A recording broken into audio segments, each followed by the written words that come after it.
Morning, Branson. How are you?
Hey, Jason. How you doing, buddy? Good. How about you? All right. How things going? Good. Got through the holiday. Yeah, I know that's a big one. Yeah, it's our busiest holiday, and of course, I also see the most call outs around holidays too. So Yeah, it's always a fun challenge. yeah. No, when you say call out, you mean people looking for help? No, I mean the employees not showing up. So I've got probably about 50, 60 employees across all my locations. So it's and some of them when they call out jam me up pretty good. So Yeah, I'm sorry. I'm for the robots, man. Not looking at it. Put cheese on mine. I'm sorry. You eat cheese on your burger. Oh, okay, let me mute him. Okay, there we go. All right. Well, it's the hot weather's definitely here. It took its time this year, it seems like, but it's come on strong.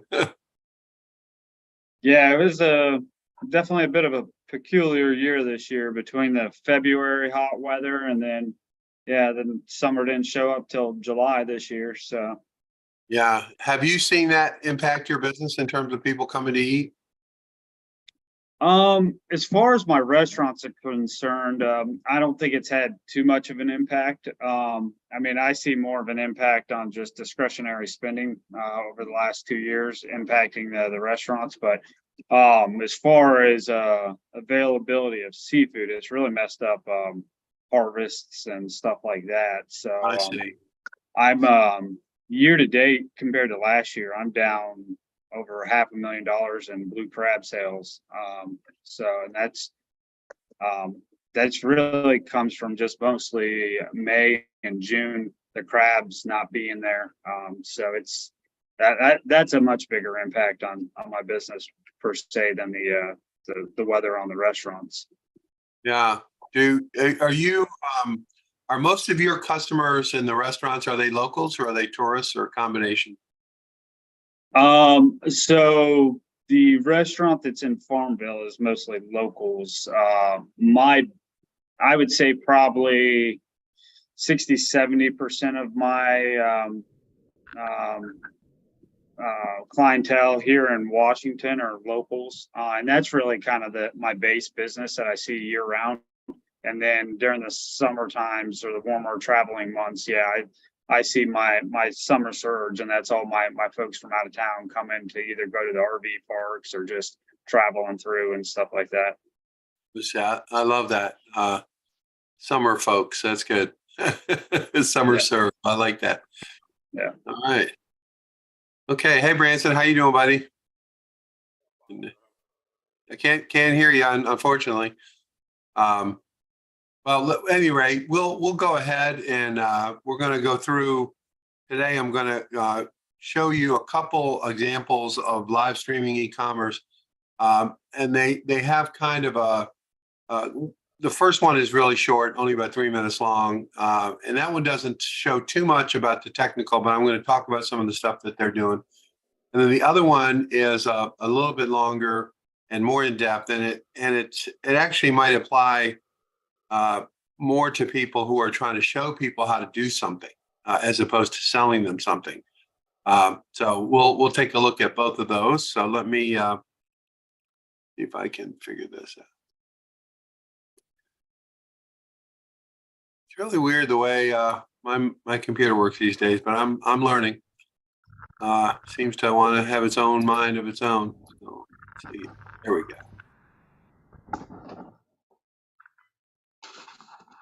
Okay, so to start off with, let's see. This is a short NBC Today show segment on a company out of Chandler, North Carolina, which is right by Asheville. And this company has, I think you'll be impressed with kind of what they're doing. And then we're going to talk a little bit about what they're doing technically afterwards. So can everyone see my screen okay? Yes. Okay. Is it full screen? Do you know? Can you see that? Yes. Okay, great. Well, it is being dubbed Gen Z's home shopping network and the future of e-commerce. Live streaming on TikTok is a growing trend in the U.S. It's becoming a more popular way for young people to buy products online, combining shopping with live entertainment. And for viewers and sellers alike, the trend seems to be here to stay. Here's a closer look. It's QVC meets Price is Right and like crazy game shows. Oh, 25% off code! When you think online shopping, this probably isn't what comes to mind. Yeah, these prescriptions. Those are, yeah, they are. But for Lauren Davis's family hemp business, live streams like this are now their main revenue driver. They have changed our life. If you look at our sales on those live stream days, the graph shoots up. It is our bath ritual bath soak. Every week, Lauren and her mom go live for an hour on their TikTok account with more than 830,000 followers and interact with customers buying their products in real time. I see the comments and I also see the orders coming in. And I have the order name and the order number, and I'll call out their names. 2044, if y'all are in the house, this giveaway spins for Crystal, Tracy, and Alyssa. What's the wheel over your shoulder? What's that for? So any order over $100 that's placed during the live stream will get a spin of our giveaway wheel. This giveaway spin is for you. Big money, no way. That gaming aspect is intentional and quickly becoming a live stream staple. I think it's fun because there's like an element of mysteries. Lindsay Holland is a shopper with a thing for crystal live streams. They'll have like a big container and it'll have a bunch of different like rocks and crystals, and they'll take a cup or like a bowl and they'll scoop, and whatever you get in that scoop is what you get shipped to you. An adventure you can't get when you just add an item to your cart on a static website. It's the experience that you're paying for. It's the experience of watching them scoop it and like them saying your name. So you're not just buying the product, but also the show. It's meant to give them a reason to stay through the duration of that short video, and then to stay for the next one. Franklin Chu is the managing director of e-commerce agency Azoya International. He says all signs point to this being the future of shopping. The live streaming e-commerce market in China is about 200 billion. And it's only about 10 billion right now in the US. So there's a long runway for US merchants to use this medium to promote themselves. He says over the next 2 to 3 years, more major US brands will hop on the trend, and some of the largest are already there. Walmart held its first live stream shopping event on TikTok in December of 2020. Now they have their own live shopping website, walmartshoplive.com. Amazon is following a similar path with Amazon Live, where shoppers can browse multiple live streams at a time.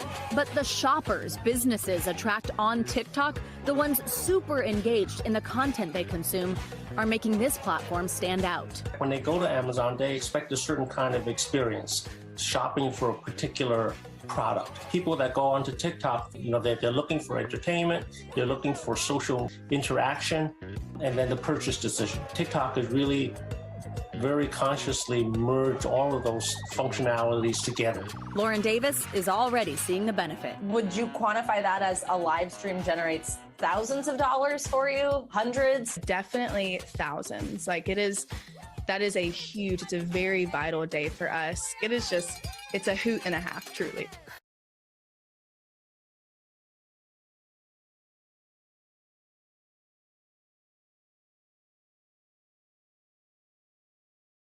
Okay, so this is this woman and her mother.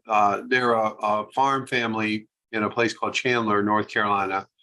The daughter is a relatively recent graduate. I think she's like 23 or 24 years old, from UNC Asheville, I believe, or maybe it's Western Carolina. I can't remember. But the mother and father, the father is I believe he's a disabled veteran, and they bought this farm / greenhouse operation and moved it to hemp related products primarily. But what I wanted to talk about a couple of things. They put a lot of effort into their quote show, right? They have some kind of background they've built in there. They have that wheel that they spin, the funny costumes, whatever. They've worked on their shtick, if you will. And it's resulted in quite a large audience. And one of the things that they do that I find incredible, it's not I'm not sure I would have the guts to do it, but what they do, so just to kind of talk about live streaming, basically it works just like this Zoom meeting, right? You have a camera, usually it's your phone, or it can be an iPad or even a dedicated camera. And you sign up for various platforms. So we've been talking about TalkShop Live. TalkShop Live happens not to have any upfront costs at all. It's all based on what you sell. So that's kind of an encouragement. But there are other platforms like TikTok, for example, like Instagram, Facebook Live, your own website, et cetera. There's a variety of places that this can go, and it can all be the same at the same time. It doesn't have to be different for every channel. And one of the things that these people do that I've not seen anyone else do is they actually have 3 to 5 iPhones lined up in front of them, each one connected to a different platform. So they'll have TikTok, YouTube, whatever they're doing, all at the same time. And each iPhone is a separate place that it's going, but the iPhones are in front and supposedly will show the same thing to all channels. There's nothing technical about that. There's no kind of complicated panels where they can, click buttons and move around and so forth. So what they have done is they've been able to find out where their audience is. In their case, it seems to be mostly TikTok. Could be the age, could be the way the wackiness, it's hard to say.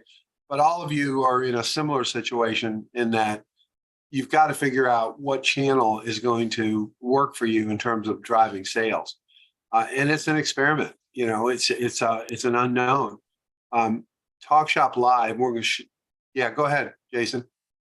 Dennis, is there any market data or companies that have started kind of putting together where some of the demographics are shopping so that we can try to target specific demographics?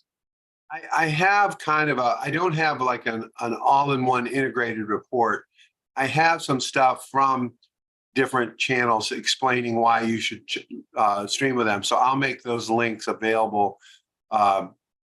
TikTok is by far the most active in this space in terms of helping companies go through it, answering questions. They have like actual people that are assigned to you to work on it. They're the only ones that I know of that go that far. But I'll see what I can come up with data. Mostly my view is it's an iterative process. You're going to start somewhere It may not be where you end up, but at one level, you've got to kind of figure out your show, if you will. How are you going to go about it? Are you going to have a guest host? We're going to talk about all that kind of stuff, some of the ins and outs. But generally speaking, I think if you stream to a big platform like YouTube, like TikTok, Talk Shop Live, arguably, I don't know how big they keep their numbers private because they have so many celebrities on their thing, but you've got to try them all, is my guess. And hopefully you can work it out where it's all at the same time and you can actually see live. But I will tell you, and some of you who have done this live streaming, it takes a while to build your audience. It's not, you don't have an audience now. You haven't really figured that out. So there's really no one's there yet, right? So some of you might have some kind of like consumer club within your organization, some kind of VIP, all that kind of stuff. Those are ways to go about it also, is to pick a subgroup within your target and go after them if you have the ability to identify them in your customer base. But generally speaking, the big platforms have the biggest audiences. And it's just a question of how you're going about offering your product or service. Does it resonate with that audience? That's really the question. But I will get what I have and get it to you. Hey, All right. Jason, can I interject real quick? Sure. If you go to your social media, a lady from UNC told me this last week. She said, if you go to your social media and basically look at the insights of where everybody's at, where your big numbers are, where your big posts are, she said, take that ad and go to the AI and write a post for your social medias where you're going to be streaming your show from, and use that big post that you already have that shows your big demographic and send that ad out to kind of bring those people in to where you're going to. Because if they're already following your post and you already have that niche in your restaurant or in your business, you can kind of send the traffic to them to pull them to where you're going. Yeah. Yeah, that's good. and I appreciate that insight, and that's kind of what I know my customer base pretty good, and so really, with these other platforms, I'd be looking to target, my 30 to 40-year-olds, and then I can even break it down by, different economic groups, which ones like to buy which products, and so for me, my thought process is, I want to use the e-commerce to start shipping more significantly. And so I need to reach these demographics through these different platforms. And yeah, I do know what they are. And that's mostly driven through the social media analytics that I see. Oh, good. Yeah. And I think, if you think in terms of like Talk Shop Live is one example, there's no real friction to try, and it doesn't cost any money up front. And if you start to develop a show, I use the word show, but it could be a regularly scheduled event. It could be organized around seasons, or, hey, the blue crabs are in, whatever. There's you just have to give some thought to the content, the show content that you're going to reach these people. Because really what's really important, and if you watch some of this Appalachian Standard live streams, they do a great job of engaging with their customers. They're constantly looking at the chat, and they'll see a name. They go, "Hey, Billy, good to see you." And so it's an engaged process. It's not a passive process, unlike a regular web e-commerce where it's just literally, clicks and someone's buying something. Okay, so what we're going to do now, I'm going to let's see if I can do this here. So this one is a little bit more involved, but I think it's real helpful. If I can get this up on the screen. So this is a woman from England who she has a live streaming show that she does on a regular basis, and in her case, she's doing different kinds of cake decorating and weird stuff like that. But and even though this particular video is hosted by the technology company that she uses to broadcast her shows, that's fine. It does a real good job of showing the actual equipment they use and how they deal with some of the stuff from an operational perspective. So hopefully this will be helpful to everybody.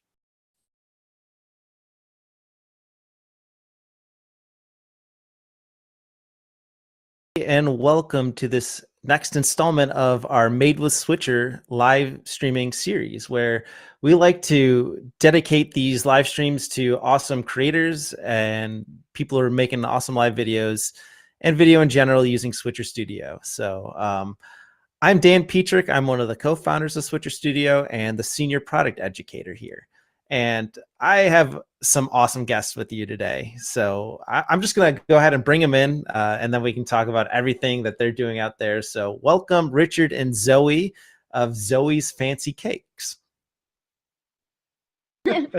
So first of all, thank you for joining us. I know the time changed a little weird. It's probably getting right there at dinner time for you all there in the UK, of course. And yeah. I think you could tell from the title, but they make really awesome cakes. So I was telling them earlier, when I was asked to host this live stream, I started checking out their YouTube page and their Facebook page and their website, and I got more and more excited because the stuff they're making out there is awesome. Do you guys want to go ahead and introduce yourselves and maybe talk a little bit about what you do? Yeah, thank you. I'm Zoe. And I'm Richard. Richard does all the technical stuff. I don't have a clue how you do anything technical whatsoever. And I decorate cakes. I don't do a huge amount of baking, believe it or not, but I decorate cakes. But we have a cake decorating business where we run classes. We have like free tutorials, paid for tutorials, and then we sell cake decorating supplies and equipment as well. And that's basically what we do. Yeah. So yeah, we just like to make videos and sell products basically. That's excellent. Yeah. And somewhere along the way, you found Switcher Studio, and we're really excited that you did, and that became part of the everything y'all are doing. So let me first of all say thank you everybody out there as well who's tuning in and watching this live stream. If you have questions as we're going along for Zoe and Richard, please put those in the comments, and we'll be happy to answer some of those as we're going along, talking through all this fun stuff. So yeah, I'm gonna kind of jump in, but before we get into the meat and potatoes of live stream question, I guess it's not. We're talking baking, right? It's not meat and potatoes. It's what? Flour, sugar, milk. Is that right? Eggs. Eggs, yeah. Yeah. Something like that. But before we get into those, let's start off with more of a fun question. So, fancy cakes. Do you have maybe a favorite design that you do, or just a favorite cake in general that you've made? And all of them. And for those of you who haven't seen it, go check out their YouTube channel, because there's hundreds of cakes and they're all amazing. Oh, thank you. Do you know, I get asked all the time this question, and I think everyone's always disappointed with my answer because I forget all the ones I've made. I've done so many different ones, I tend to forget. And every week I have a different favorite. I think what was your favorite? To give you a bit of an idea, we've got over the years, we've probably got about over 550 video tutorials on cake decorating. So there's a lot of cake videos out there, isn't there? Yeah, I think my favorite was, Tracer from Overwatch. I did okay. I did a Tracer one. Just to take a second here, you can see her desktop or her work area is being shown. You just see her hands and you see the product that she's making. That's a conscious setup thing where they have a camera, and this is where you can get a little bit complicated depending on what you're doing. But they essentially have at least two cameras. One is kind of a standard, looking at the camera like you see on the right, and then the other is one facing directly down at her workspace.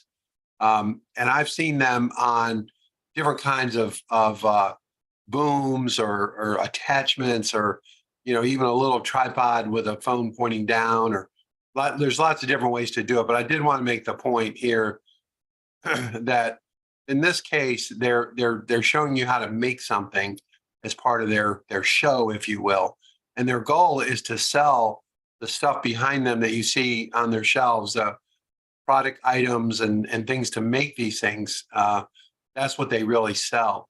So, but this ability to have a couple of different views is pretty important when you're you'll see with the kind of thing that they're doing. But it wasn't for anyone, and it wasn't even for a video. I wanted to do it for fun, so I think that's why it was my favorite. Had the UK connection there too, right? Yeah. Yeah. Also, you made a life-size centaur as well. That's I in did our make living a room. live centaur. I wouldn't say it was my favorite. It was very stressful. Yeah, I'm impressed too. Like whenever I see someone building a cake that is this fancy, I'm always amazed because it's like at the end of the day, it's going to be eaten. You know, it's going to be gone. So it's like all this amazing effort and work putting into something that's going to be consumed in the end. So I think you're seeing right now a Chewbacca up there. I like that one. That's one of the more recent ones, correct? Was that last week's? Well, it was when 2 it was on ago? May the 4th, so Star yeah, Wars wasn't- Day. So wasn't long ago, that was Okay. Yeah, and that was one of the ones for the Facebook page and the Facebook Lives. Mm-hmm. And I'll mention too, you guys are going live tomorrow at 6 p.m. your all's time. So that's 1 p.m. Eastern Standard Time. I think it's a giraffe. Is that right? Yes, I've got it with me, but I don't know if you can see it on the. Can you change our camera angles from there or not? I don't know. Oh, you've already got it there. Yeah, Well, I got we it, made yeah. we did it. Oh, We yeah, did it. can you see it? Yeah, there you go on this one here. It doesn't look very nice from the side. It's more front view that it's. That's what we're doing. Very cool. It's got a bit of a short. So this is another example, if you will, of a multi phone or camera setup. You see here their desktop and that gray thing with white checks that we're seeing. That's what we're seeing a view of in the earlier camera view. It's that she's shooting down at that. But also notice that if you look around, you'll see a microphone, that round black thing in front of that microphone. I don't know what they call it, a windshield, a spit shield. I've heard it called different things, but Pop stopper. yeah, whatever. But I just wanted to point out that to behind the giraffe, you can kind of see what looks like a computer. It's actually an iPad. And the iPad, this particular company that does Switcher Studio, the way their thing works is the iPad becomes a control center. So all of your devices, cameras, microphones, whatever, they're all represented on the iPad. And you just touch one, and that's how you change the camera that's taking your picture. Now, you could have somebody doing that for you, or in this case, it's a brother and sister team. So the brother does the technical and the sister does all the on-air talent, if you will. But I did want to point out that the way it's set up, this is basically a big table with stuff on it. And then you can't see it really well yet in this picture. They'll go into more detail in a second. But across from this is where the brother normally sits. The brother sits there and operates the cameras and kind of what's going on while the sister is actually giving a presentation. So I did want to kind of point that out, and you can see some of the stuff in the background. No, so it's not very nice side, but I love the facial expressions too. Are great. That's what we're making tomorrow. Excellent. So yeah, if you guys want to see this happen live, and we're gonna start talking through your all's mindset and how you come up with these ideas and everything. But if you guys want to see one of these productions happen live, make sure to tune into that tomorrow at 6 p.m. Is it UK? Like, what's the time zone? Yeah, UK time. UK time. Yeah. All right, so let's get into the live streaming stuff. So when did you all begin live streaming, and what kind of drew you to maybe, I guess, doing video in general and then the live video component on top of that? Well, video in general, we started actually with YouTube, didn't we? Yeah. A long time ago, probably even before I started it as a business. And I was making cakes to sell, like, the cakes to people. And people were asking all the time, like, how did you do that? How did you do that? And I was fed up of typing out how I made things because it's difficult to explain things in text. Mm-hmm. And my brother said, why don't you film it?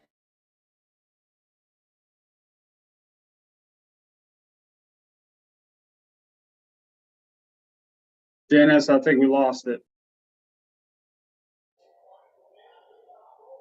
I think Dennis might be gone himself. I think we lost Dennis. Oh no, that means we're left on our own. Hey, Jason, I would love to come by. I have a digital radio station that's licensed. I would love to come by and talk to you about doing something one day. Yeah, definitely. Are you in the Greenville area? Yes, sir. I'm on Greenville. I'm based right there on Evans Street. Okay, yeah, let's set something up. Yes, sir. Sorry, I'd actually everybody. love to get to know both of you a little bit better too. Okay. I spaced out here. Can you see the screen anymore? No, Okay. no. I think We I got was you, having- but not your screen. I think I had a power failure or something. It just all went black just all of a sudden and then it came back on. So glad you're still here. Now can you see him? Yes. Okay, good. And I thought he meant, so I send people the videos of me. He says, no, you put it on YouTube. He says, you film it and you put it on YouTube. So that's where it first kind of started, wasn't it, really? And then from the YouTube, we got requested for actual face-to-face classes. So until coronavirus, we were doing a lot of face-to-face classes, and I travel all over the world to teach him. Just the decorating part, not the baking, more just decorating. And I think, did we do many on Facebook? We didn't really do many on Facebook, did we? We got a lot of requests from people saying, will you do the Facebook Lives? Everyone else is doing the Facebook Lives. And I'm not very up to date with like technology at all. I'm rubbish with technology. So I kind of avoided it for a while, doing them through like Facebook. And then when coronavirus happened, I think we'd maybe done one, because we had a guest teacher come, and she wanted to do one because she used to do the Facebook Lives all the time. So she persuaded us to just do one, and we'd just done that one, and it was it. And then when coronavirus happened, we were like, well, maybe we should give it a go, because we had to cancel all our face-to-face classes. It was like a year's worth of work, really, wasn't it? That got cancelled for us. And I thought, well, we'll take things online. We'll do these Facebook Lives as like free videos for people.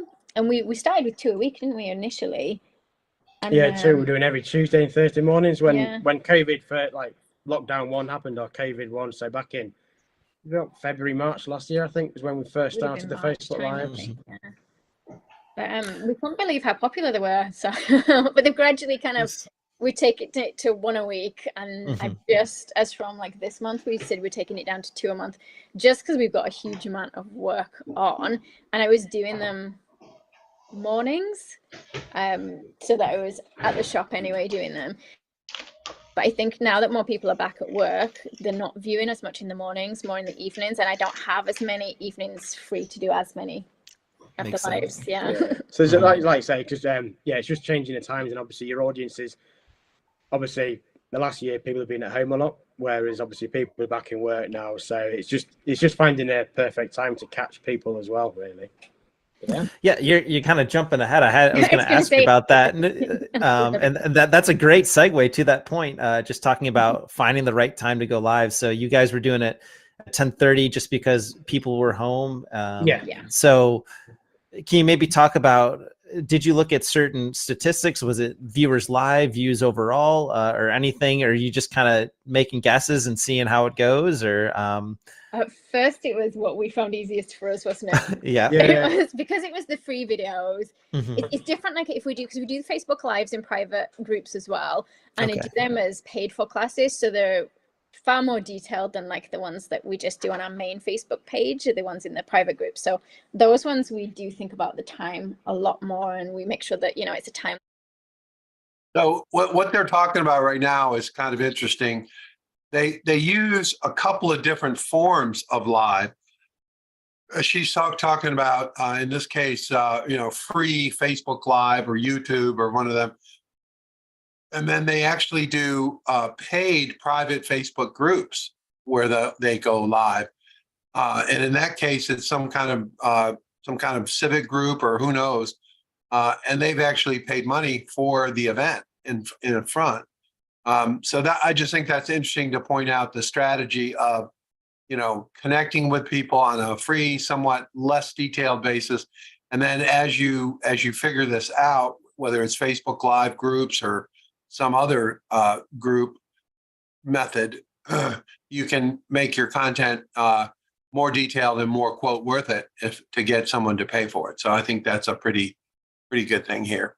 And also, I think when they started talking, they talked about what was convenient for their viewers. They were trying to figure out, during the pandemic, they said that, everyone was home, so they had good crowd during the day. And now they're finding that it's people are back at work, at least in the UK, and they have to really think about an evening thing. So again, this is all just to the point of finding your people, finding your audience, and trying to meet them where they can mostly do business with you most easily. People are back from work, or certainly Mm-hmm. the UK. I know it doesn't work for everyone's time zone in other countries, but within the UK, it's sort of after tea time or about your evening. Oh, you call it dinner time, I forget. Yeah, dinner time. I think it's just because we're northerners in the UK that we call it tea time. But yeah, Okay. dinner time. Yeah, so those ones were more kind of thought about time-wise, but then the Facebook Lives during the day, I didn't want to go too early because I wanted to have time to come into work and set up a bit. But they're not very planned, are they really? I usually, most of the time, make it up as I go along. Tomorrow's is different. I did a practice one, so I had a picture to show everyone. But usually, I decide about half an hour before we go online what I'm doing. And yeah, 10:30 just kind of gave me enough time to get into work, get set up. So now she's talking about, preparation, if you will, for your live show. And in her case, she likes it better when she doesn't do a lot of preparation. She said she comes in a half hour before the scheduled and decides to, what she's going to do. One of the attributes of live streaming, at least right now, and that's not to say it won't change, but the more homemade and kind of natural that it is, the better you'll do. If it's a highly polished kind of situation, not to say that won't attract a segment also. When you look at something like Home Shopping Network, their online streaming shows, or Amazon Live or Walmart Live, if you go to any of them, some of them are pretty fancy in terms of the set and the production, and it's kind of looks like a regular TV show, at least to me. In this case, these folks don't do that at all. They're very authentic. It's just like we're getting to know them right now in this interview. She's kind of artistic and fly by the seat of her pants. The brother's maybe a little bit more process oriented and responsible for actually producing the show. So they have kind of a different perspective. But one of the things that I found in this class over the last couple of years is a lot of people have a lot of anxiety about going live. Like, oh my God, how am I going to do this? What am I going to look like? And none of that matters. It's more about, is your content something that has an audience? And the only way to determine that is to do this. There's no way to know. We had, some of you might remember, we had a grass-fed beef guy from outside Greenville that did a show on our previous vendor, Pop Shop Live. And, it got better and better every week for them. And they ended up figuring out, they found the friend of the owner is a chef who has multiple sclerosis. But at one time, he was a very high-powered chef, so he became the host. And he's funny as hell. He's from New York. He's, like nothing you would expect from Greenville. But, it's very informal. He cooked the food right there in his kitchen. He's in a wheelchair. So, all of this kind of stuff is something that you'll discover over time. Quick think about what I was going to do, but I did not really consider too much whether people would watch at that time. It was just convenient for me. Just like, we're going to do it this time. I like it. Yeah. Yeah. Is there, so when you're planning them, you say you just kind of go in and do them. Is there anything that you kind of plan for to make sure people are able to follow what's going on when they're watching live? And is there any key differences between what you have to do on like a live video versus what you're doing in person? So the live videos are good in that I don't have to set up a classroom. So I don't have to get out enough tools and equipment for every single person that's attending. Like they can just sort themselves out, and I don't have to clean up the mess from everyone after the class as well on a live, which is always nice. Because it's quite messy out there, the classes that we do. I would say, like, again, there's a little bit of a difference with when we do like a live stream in a private Facebook group where it's paid for one to when it's the free ones. The free ones, I don't give people a list of what we're going to use in advance. Whereas the paid for ones in the private Facebook groups, I will have already made an example one. I would have weighed out all the materials and things that they're going to need and all the tools and equipment. So they will have got a full list of everything they need. And I'll go through it a little bit slower as well. Whereas the Facebook Lives that we were doing weekly, the free ones, I would kind of I'd tell, so we've got a member of staff called Emily that she watches them and she put links in as I go along for people of what I'm using. So I usually give her a rough idea of what I think I'm going to use. It's probably really frustrating for her because I usually end up using different things to what I've told her. But yeah, as we go along, she will put in links. Just one thing I wanted to point out here, you can see these titles that kind of came down on the screen, Dan, Patrick, and Zoe and Richard. That kind of thing is what software like Switcher Studio allows you to do.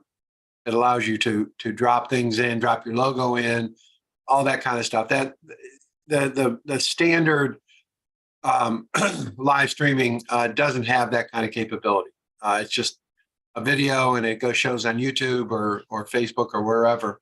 So this Switcher Studio is an example of adding stuff to the live stream that I would argue make it look a little more professional and more helpful to the viewer. And especially if people say, oh, where can I get hold of that thing that you're using, that tool? And she'll just put a link, which is linked to our shop because we sell most of the tools and equipment that I would usually use anyway. So she's very good with that. And it means that like I don't have to watch the comments on the video. You do watch them, but you're not having to worry about kind of going to another website page to find the links and stuff. So she looks after all that for us. And I got completely sidetracked and I talking about something different and I forgot what the question was.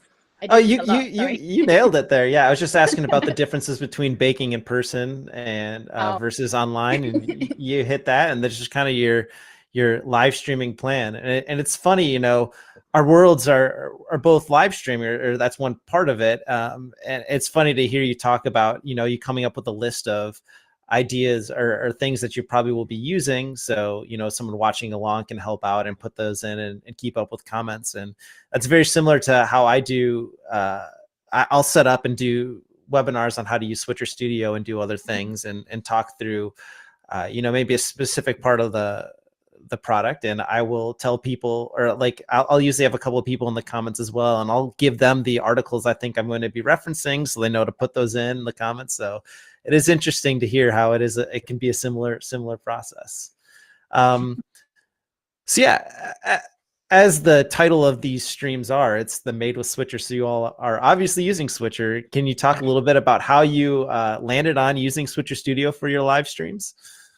Well, did a bit of Google research. Because when we first decided we were going to do some live streams, as much as we've done videos, neither of us are like super technical into video production. So I did a bit of Google research, and obviously a couple came up. We had a trial with Switcher Studio. It's pretty much, I think it's the first one we even trialed, to be honest with you. It worked with all our devices. It was swift, efficient. It did what we needed to do. I could work it, which was a great bonus. I mean, it sounds daft, but you know, when you're doing something new, you don't want to be worrying about, oh, how do you do that? How do you do that? It was quite self-explanatory. I think even though. So just to take a second here, if you look at the video that's going on, you can see the guy Richard sitting across from her, as I mentioned, and he's trying to manage the production, and she's got all of her stuff in front of her. But you can see, like behind the Zoe's logo, that's an iPhone on a tripod. That's all it is. It's not anything more complicated than that. Lighting, we're going to talk about, that's an issue. But the setup here is, as you can see, it's not a big space. It's a big table, her on one end, him on the other. He's got his tools to do the live streaming technical stuff. He's got a laptop in front of him, and she's standing, you know, in front of her work area that she's going to use. So I did want to just point out the setup. The years that we've been using it a year now, Switcher Studio. Like in the time that's gone on, there's so many little tweaks that have come on here and there that have made it a bit better, a better experience as well. But the fundamental is it's a nice, easy to use interface that I think most people can do. You don't need a huge amount of equipment either. I mean, like when we first did it, we had an iPad and an iPhone. And that was it. Do you know what I mean? And over the years, you get a bit better iPad, you get a few other bits and pieces, but you don't essentially need much equipment to work with it and look professional at the same time. we've got quite a few mobile phones, haven't we, that we use for the videos? But Yeah, that's because yeah, I'm yeah. a bit of a hoarder, and every time I get a new mobile, I keep the old one in a drawer, and which turned out really handy because you can use them now for loads of different camera angles. Sure. So what they're talking about now is the number of devices that they have to do the show. And one thing to keep in mind with this is you can use older cell phones or iPads, and they don't have to be on the cell network. This can all be done by Wi-Fi. So, you can buy an old phone or get one, maybe one that's in your drawer that you're not using anymore. Within reason, you can use a number of those, and they do not have to have a cell phone account associated with it. They just have to be able to do Wi-Fi. They can't be super ancient, or the camera won't look that good. But you do end up, when you use this concept the way they're doing it, you're going to end up with multiple phones. And this is true with Appalachian Standard as well. Appalachian Standard, which is the hemp people we looked at earlier, they actually don't put as much effort, if you will, into the production side. They just literally line the phones up in front of themselves and just go. Each one is attached to a different service. Each cell phone is logged into a different service, and they just hit play, and they do it all at the same time. So it's a little bit different. I think that this is a saner way to build because you can manage it. I don't think managing lots of individual accounts is necessarily the easiest thing to do. Well, that's it. And that was the other thing, yeah, because of what we do, cake decorating, you want a variety of angles that you can stream at the same time, because you want some top down, some sidewards. Are we frozen? Are we all right? Some top down, some sidewards, other angles as well, so you can kind of get them all in one screen, which worked really well, didn't it? Mm-hmm. Made us look fancy. Yeah, no, that's excellent. I'm gonna just reintroduce you guys in case people are just tuning in. We have Zoe and Richard here, Zoe's Fancy Cakes. They're doing live streaming and all that fun stuff, showing how to do cake decorations, and it's really, really awesome stuff. So yeah, you kind of mentioned a couple things there about your switcher setup, and I saw Ryan had some B-roll up as well. You're showing your setup. We have that. Are you set up in the studio now? I know you have that second device. Is that to kind of show off the setup, or is that something we could see? Shall I move one of the cameras? Well, this one, I think this was on. So yeah, for this one, yeah, you can see a little bit of how we would have a typical setup. So we kind of got microphone hooked up. Obviously, we use a MacBook anyway, just for me working and checking what. This is usually my workspace. So usually Richard's laptop wouldn't be here. It would be kind of over there at the other side. So he would sit opposite me with all the sort of the iPads and the laptop. So I would just work in this little bit of space here. Yeah. And then we use the iPad as like the main system for like tweaking between screens and putting your little logos on and all those sorts of things. And then we generally got like a couple of Archon mounts. You want me to move one on the camera so I Yeah, can show so you? you can kind of. We work in an absolute mess. It's a bomb site here. So we kind of got like. That's everybody. That's everybody. I'm pretty sure. Yeah. Yeah. So we've got like a couple of Archon mounts. So we can have the cameras up and down. Another little stands over here as well. You can see. Have you got that one on? No, it's not one. It's not switched on, that one. Oh yeah, so this one's. But yeah, we Just a little one as well that usually pops up somewhere. Depending on what I'm making, depends on like where we put the different cameras, doesn't it? Yeah. But it's like it's not this it's not well, I don't know, it's like organized chaos for one of yeah. Hey, it's whatever's gonna work for you all. How about your lighting? Do you just use natural lighting, or do you have some lighting extra lights set up? Our lighting's really bad. We do actually have extra lights. They're not on at the moment. No, there's one over. It's like a big. You can probably see over there. Okay, yeah. It's not on. We keep thinking about buying one of those ring lights. Because do they make you just look nicer? Are they more flattering the ring lights? I keep seeing people using them, and they always look nice in the video. So some of you are probably familiar with ring lights. Ring lights you can get, probably anywhere. I got mine on Amazon. But they're really handy, and it's easier than what they're trying to do with those umbrellas, diffusing the light and all that kind of stuff. The ring light has a lot of different settings on it, different softness, blue, dark, whatever, different shades that it will generate. So ring lights are a good idea, and they're not expensive, relatively speaking. That's what I've got. That's what I'm using. So I don't know if that means anything to you, but I have one. Lovely today, yeah. But also because where we are, when we used to do the videos at 10:30 on the Tuesday morning, we've got an online business, and because our shop's quite small and it's kind of grown, we literally film in the middle boxes and picking and packing orders everywhere, which is why we try and it's all crammed into one little space because we've just got stuff everywhere, haven't we? Yeah. But it makes it fun. I would love to see everybody who's out there doing live streaming from like a home office or a small office. I would love for them to take a picture of what they look at, not what's behind them, because I'm like that too. There's cables everywhere. There's gear everywhere. Well, that's it. It makes it. It's real, isn't it? That's how it's real. Yeah. So, one last question, I guess, on your setup then. When you're live, is there any like specific switcher features that you use and kind of rely on or like a ton? I'm curious as to hear.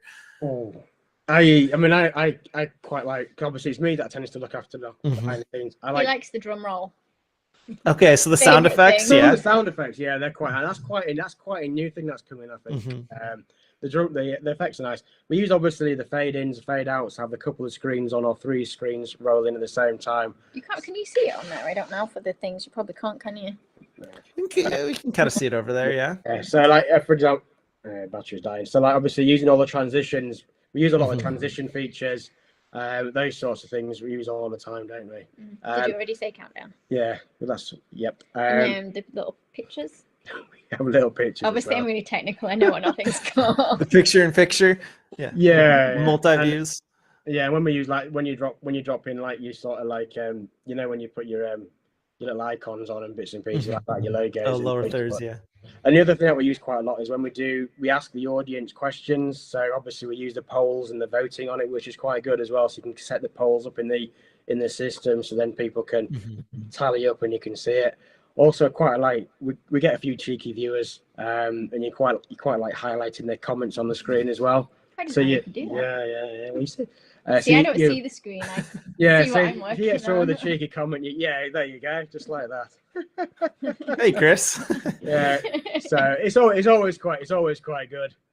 So stuff like that, and it engages with your audience as well, because that's what people like to say. They like to watch, but they like to know that generally the comments they're being looked at as well.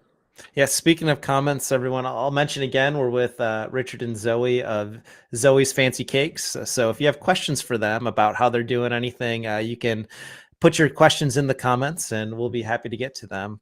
I do like how you're talking about your setup. And that's one thing I always like to mention to people is you don't need a ton of gear to get started. Like you said, you just started off with just like the one iPad or an iPhone and can slowly grow into it and make it the full production that you want. So, I mean, I would say from having done it a little bit now, the only thing I would say is you want to have a decent amount of memory on your devices you're using. So I think that is, if you're saving the footage, because we obviously back up our footage when we're shooting, so we can use it to edit later on. For other purposes, but yeah, as long as you've got a decent sized memory, I think that's probably the one thing that I would say is useful to have. Yeah, that's excellent, and very good advice. That's on my pre-live checklist, is making sure every device I have connected has enough storage on it, because the last thing you want to do is plan an hour-long stream and 15 minutes in, you're like, uh-oh, I'm out of space. What am I going to do? So. Cool. I'm going to switch gears on you guys a little bit. So that's a whole bunch on the live streaming side of things. But you. Okay. So that's what we'll cover today. You can find Zoe's Fancy Cakes and you can watch her shows. I've done it a couple times, so you get a real sense of how they do it and how it looks and all that kind of stuff. And the other thing is that I encourage you to do is to take a look at, let's just see if I can find it here real quick. Take a look at some examples. Let let's see, Walmart Live.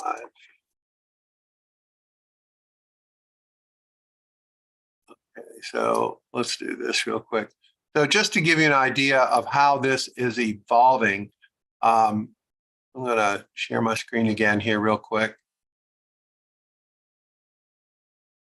So this is a standalone website that Walmart has built.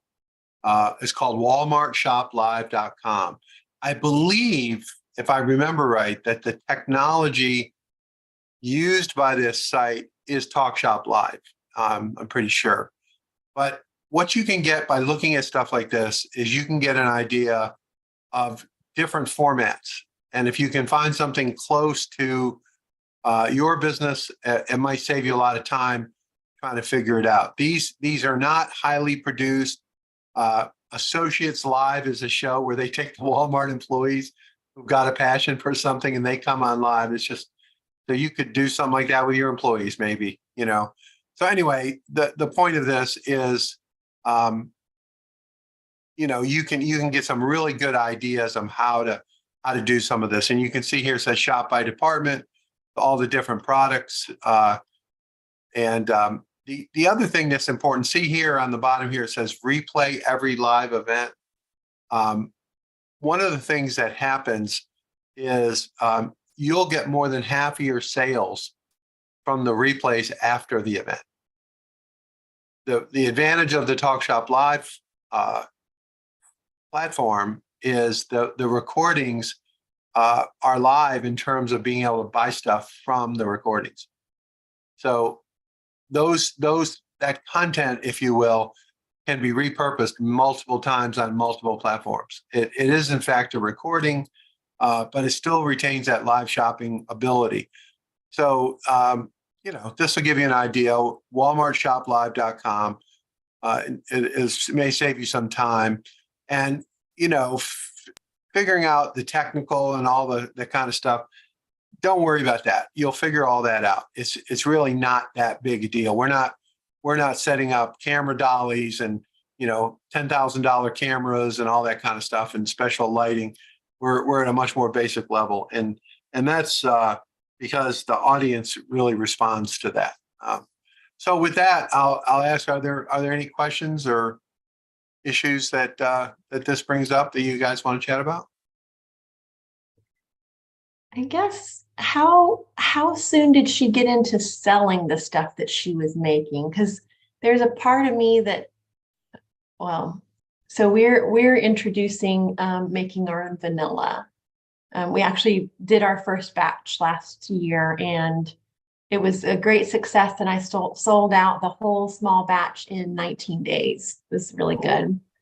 Yeah. So, and now I just have had a conversation with a partner for the vodka, and so I'm excited about that. But I also thought about doing classes for teaching how to make vanilla, but I just don't know if there's enough. I did one practice class with friends just to see, and it was fun and they loved it. But I'm just trying to weigh do I teach people what I'm doing or do I want to just sell it? Because if I teach people what I'm doing, I have to charge enough to teach them to make it worth it, that they'll then make their own without buying it from me. And yeah. So these people, this Zoe, whatever, they're like selling all the stuff that you need to make it. Right. How soon did they get into that? I think just they're core to their business. I think they started it right off the bat. Okay. You know, okay. She's kind of a educator and has been for a lot of years. And I think the brother came in and said, look, this is how we got to do this.